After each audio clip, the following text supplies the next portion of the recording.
அன்பான தந்தையே, இதோ இந்த காலை வேளையில் உன்னை போற்றி வணங்குகின்றோம். ஆண்டவரே, உம்மோடு கூட பேசவும் உமது திருமுகத்தை தரிசிக்கவும் வந்துள்ளேன். என்னோடு பேச வாரும் அப்பா. அன்பின் தெய்வமே, இரக்கத்தின் கடவுளே, இதோ இந்த தவக்காலத்தின் பாதி நாட்களை கடந்து சென்று கொண்டிருக்கிறோம். இத்தனை நாட்கள் எங்களை வழிநடத்தி வந்ததற்காக உமக்கு நன்றி கூறுகின்றோம். இனிமேலும் தொடர்ந்து வழிநடத்த வேண்டுமாய் உம்மை இறைஞ்சி மன்றாடுகின்றோம். அன்பின் இறைவா, ஒவ்வொரு நாளும் உடல் நோயாலும் மன நோயாலும் எண்ணற்ற மனிதர்கள் உலகெங்கிலும் பாதிக்கப்படுகின்றனர்.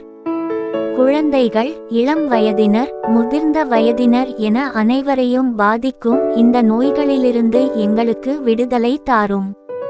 குறிப்பாக மருத்துவமனையில் அனுமதிக்கப்பட்டு போதிய உணவின்றி, மருந்துகள் இன்றி, பணமின்றி தத்தளிக்கும் அனைவரையும் உமது பாதத்தில் சமர்ப்பிக்கின்றோம்.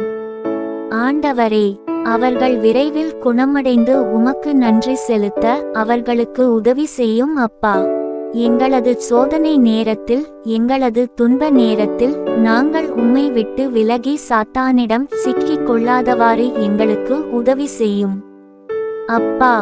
நாங்கள் எந்த சூழ்நிலையிலும் உமக்கு பிரமாணிக்கமாய் இருக்க விரும்புகின்றோம். எங்களுக்கு உமது தூதரை அனுப்பி உதவி புரியும். எல்லாவற்றிலும் தீமையை வென்று உமக்கு சாட்சியாக இப்பூமியில் நாங்கள் வாழ எங்களை ஆசீர்வதித்தருளும். ஆமென்.